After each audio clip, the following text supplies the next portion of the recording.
बच्चों, let's read the question and the question says identify the pair that is selective and specific in the mode of transport. Option A passive transport and facilitated diffusion. Option B passive transport and active transport. Option C facilitated diffusion and active transport. Option D simple diffusion and facilitated diffusion. तो आज समझते हैं कि हमारे पास जब भी कोई plasma membrane है तो इसके अंदर यहाँ पे कैसे प्रोटीन्स होते हैं।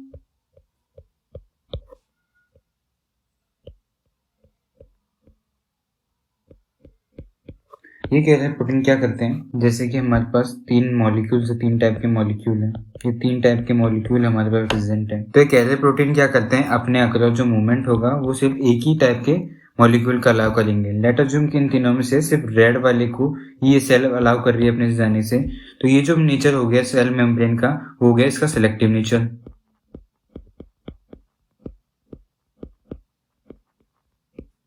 और सेलेक्टिव नेचर के लिए कैरियर प्रोटीन मस्ट है।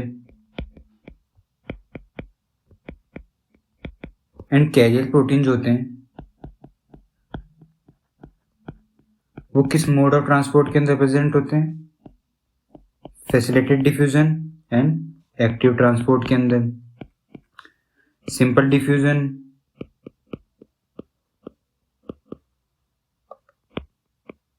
ऑस्मोसिस, पैसिव ट्रांसपोर्ट, इन सब में जो कैरियर प्रोटीन है वो होता ही नहीं है।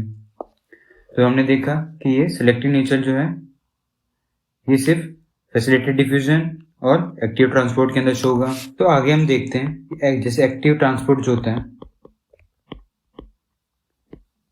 उसके अंदर एनर्जी यूज होती है, एनर्जी एक्सपेंडिचर होता है, एनर्जी यूज होती है वहां पे। और ये चीज सिर्फ एक्टिव ट्रांसपोर्ट के अंदर ही देखी जाती है कि एनर्जी वहां पे कंजप्शन हो रहा है। बाकी facilitated diffusion, simple diffusion, osmosis या फिर पैसिव ट्रांसपोर्ट के अंदर एनर्जी यूज नहीं होती है। तो ये जो प्रॉपर्टी है एनर्जी यूसेज वाली, एनर्जी एक्सपेंडिचर की, एक्टिव ट्रांसपोर्ट के लिए स्पेसिफिक हो गई। तो ये मीनिंग है स्पेसिफिक का। तो हम वापस अपना क्वेश्चन देखते हैं। इसमें पूछा था हमसे identify the pair that is selective and specific in the mode of transport. Selective कौन से हो सकते हैं, सेलेक्टिव नेचर किस किस का हो सकता है, facilitated diffusion and active transport का।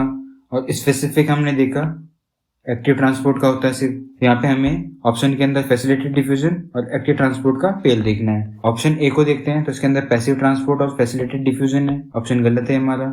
ऑप्शन बी की बात करते हैं passive transport and active transport है, ये भी गलत है। ऑप्शन सी की बात करते हैं facilitated diffusion and active transport, तो ये हमारा ऑप्शन सही है। Hope understood it well, all the best.